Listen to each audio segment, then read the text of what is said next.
Dans votre œuvre en général, enfin, comment placez-vous la tragédie de Salomé? Est-ce qu'il y a des œuvres que vous préférez?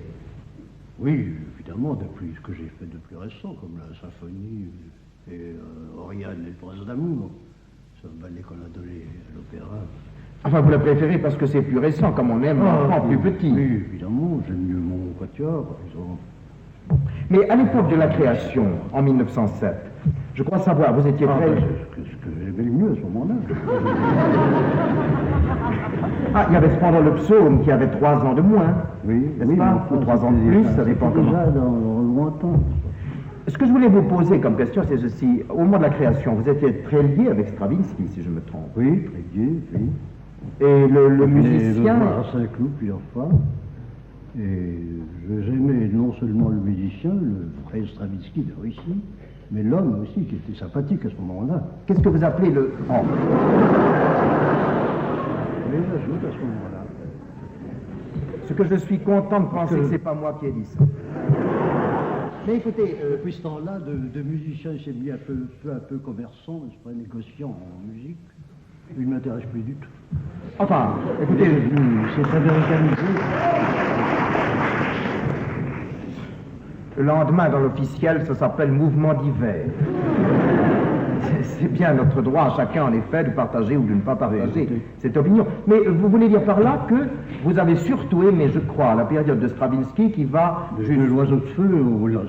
C'est-à-dire l'oiseau de feu, Petrouchka, le rossignol, le sacre et les noces. Vous étiez à la première du sacre? Ce sont 5 chefs-d'œuvre, oui, oui. À la première du sacre, je pense bien que j'étais, voyons. J'ai prononcé des paroles mémorables. Il y avait des femmes du monde à qui ça ne plaisait pas et qui manifestaient leur contentement. Je leur ai crié « Taisez-vous les grues du 16e »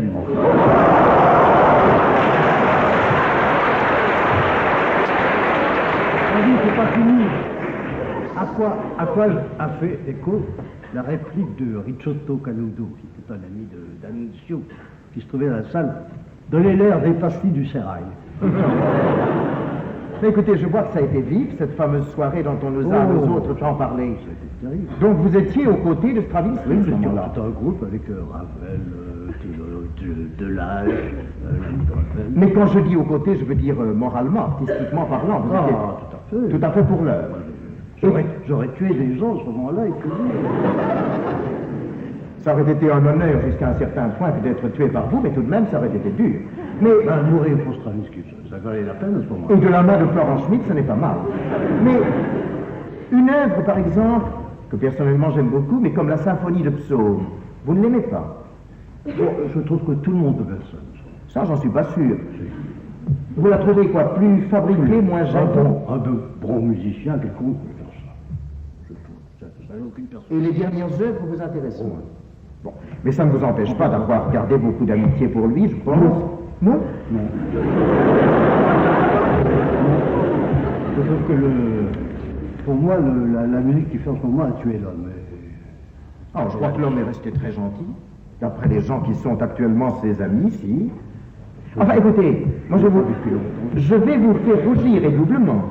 D'abord de satisfaction, ensuite de honte, en vous relisant la lettre qu'il vous a écrite, car la tragédie de Salomé est dédiée à Igor. Oui, il y a longtemps.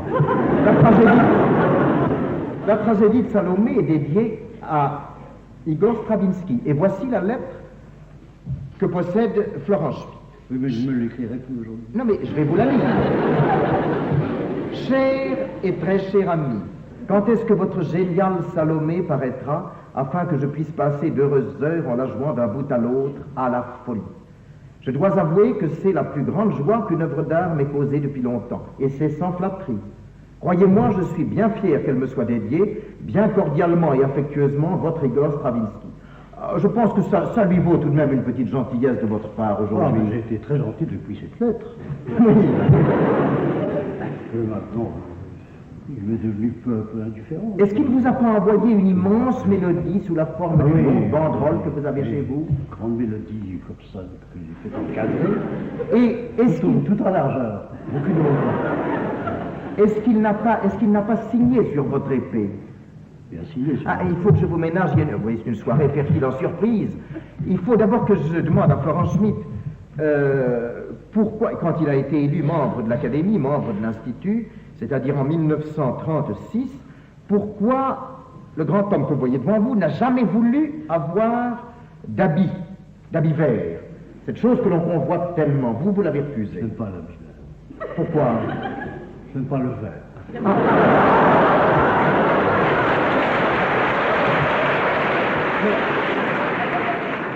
Pourquoi n'avez-vous pas voulu de l'épée traditionnelle qu'en général les amis se cotisent pour offrir au Parce nouvel élu? qu'une épée de cotisation ne nous dit rien du tout.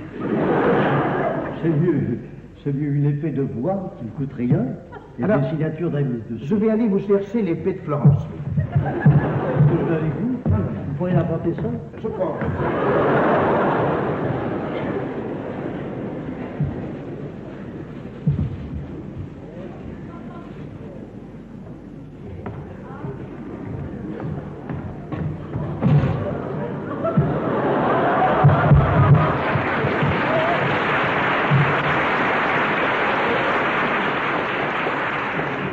Remarquez que Florent Schmitt a bien raison, il a toujours raison, car on ne peut rien écrire sur une épée de métal richement damasquinée, tandis que sur celle-là, on peut faire signer Albert Roussel, on peut faire signer Arthur Honegger, on peut faire signer Tibor Archani, on peut faire signer Jean Rivier, Emmanuel Bondeville, j'en passe et des moins bons.